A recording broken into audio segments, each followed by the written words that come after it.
is Benji Cole, son of Al Cole from CBS Radio and host of the syndicated talk show, People of Distinction. A talk that gives you an in-depth view of some of the most dynamic, intelligent, and successful people on the planet. Run to our website, 𝐿ColeEnterprises.com for more info. Email me through Benji@𝐿ColeEnterprises.com if you'd like to get involved with what we have going. And as always, please continue to like and follow our broadcasts. People of Distinction is internationally syndicated solely due to the love and support that you all continue to give. We're available across all major distributors, and as long as you keep following, we're going to continue to put out the content. Now sit back and strap in, because on the line with us today, we have the impressive W.R. Blocker. Now we're going to be discussing Bill's amazing novel, Adrift. It's available for purchase through Amazon, Barnes & Noble, all the regular online resellers. But if you want to gather everything that this man has in store, man, check out his personal site. That's WilliamBlocker.com. Head on over there and gather everything that he has in store, because in addition to this amazing novel, Adrift, Bill has 5 other ones and 1 nonfiction. Man, plenty to keep you occupied, and hopefully a lot more on the horizon. Once again, that's WilliamBlocker.com. And I quickly want to take this opportunity and point out the fact that Bill was brought to us by one of the best publishing firms in the business, bookdomainllc. So for my writers out there listening in, you got to head on over to bookdomain.com. Check out the ways that their fantastic team is going to help move your creative endeavors, because this is what they specialize in. Once again, that's bookdomain.com.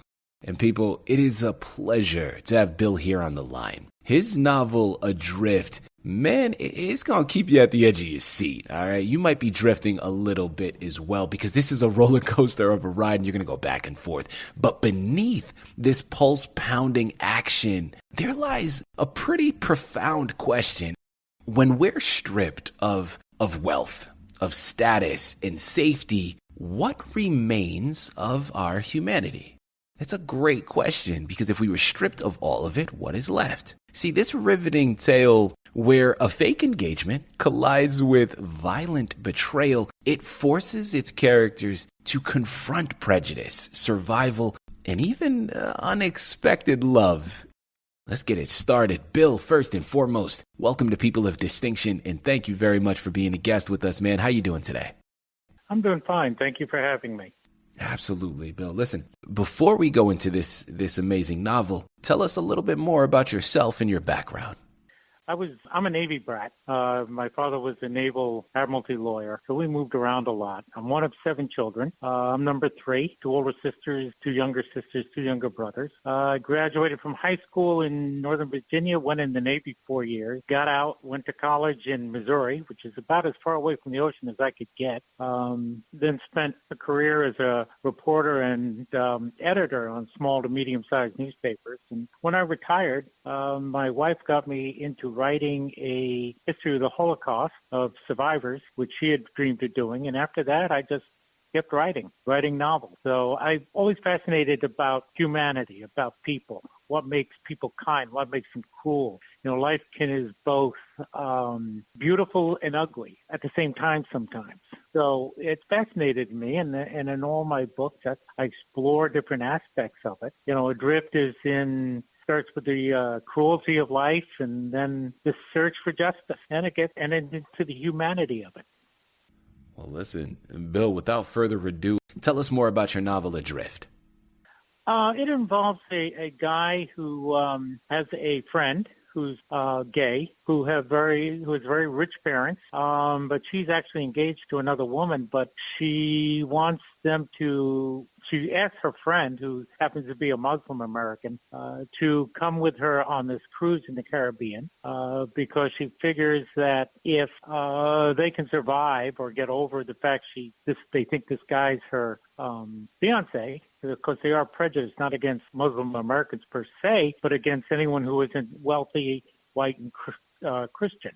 So they're on the yacht. They get attacked by pirates, in effect, and everyone's killed but the guy, who is rescued by a woman who has designed sailing boats and has one she sails by herself. So she rescues him. When they get back to Florida, his brother who is an Army Ranger, decides that these pirates who've been doing this in the Caribbean but no one can catch, that they're going to go out and seek them, try to catch. So he brings along some of his soldier friends and his brother and the woman who saved him, and then off they go. That's in a nutshell what happened.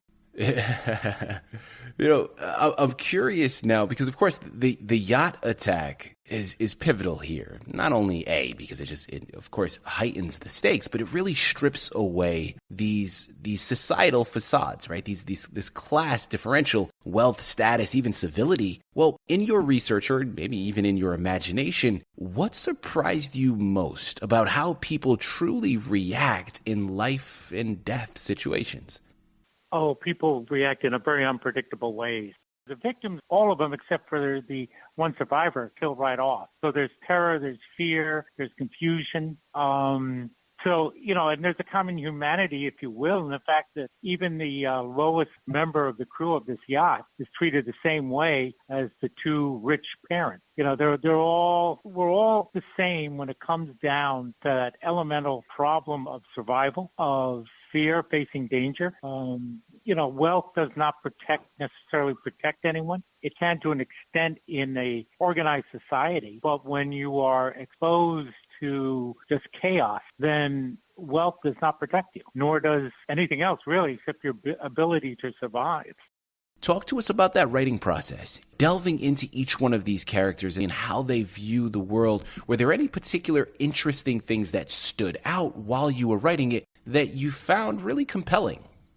Well, it's a mix of emotions. There's a mix of people. I mean, you have the survivor who is not a violent person. He's not a trained soldier, but is willing to go with his brother in search of justice for his murdered friend. You have his brother who and his fellow soldiers who are dedicated to protecting other people, even at a certain cost to themselves. But that is their mission, to protect others. You have the woman whose sailboat it is, who is just driven by the sense of justice and the need for justice, who goes with them. That, and she's the only one who can sail the boat. So it's either she goes or they don't go, because they needed the boat.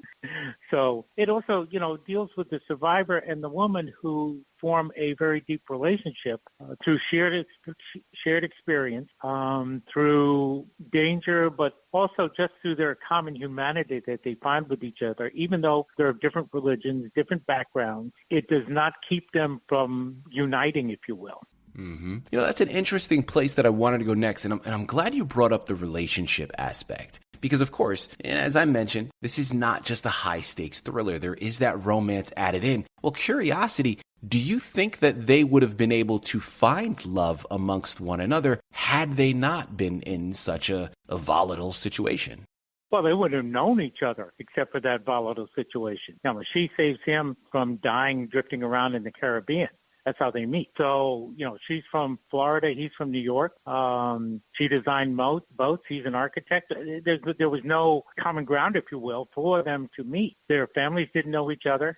They're different religions. So if they had met outside of this somehow, they probably would have formed a bond, because they're compatible people. They have they have the same sense of humanity, of justice, of right and wrong, if you will. But there's no other way for them to meet, really, in reality. You got to have some way you connect with someone to meet them. And, they're hundreds of miles apart with different careers, different families. So, maybe they'd stumble into each other in a coffee shop because her parents still live in New York. So yeah, they might have met that way. Right. There's a thing in this is that, yes, they're from different backgrounds, different religions, but they share a common sense of humanity, of right and wrong. And at the basis of everything else, that to me is more important than anything else, that they have that commonality of the worldview, of justice, of what a relationship should be. So if they had somehow met outside of this, I think there's a very good chance they could have fallen in love. Love that. Well, people, I think this is a very good chance that you're going to love this novel, and that's why you got to head on over to Amazon, Barnes & Noble, WilliamBlocker.com. Pick up Adrift. And while you're at it, remember there are 5 other novels, 1 nonfiction, each just as impactful and impressive. You're going to want to add them to your shelf, okay? Bill, close us out on another one of your books. Let us know what to expect when we head on over and pick it up. Well, there's something about Kate, which is completely different. Except that it involves people finding humanity in each other, and some people who are completely inhumane to other people. That's one of my overriding interests in life, is why people do what they do. But something about Kate is about two people, both of them damaged, who find each other, and just without even trying, just because they are who they are, and they're able to heal each other. And I've seen that, I think people can do that if you find the right people. So it gets into that relationship and how people can damage other people and bring them down, but also how people can heal each other and build each other up. You know, I love the connecting through line here.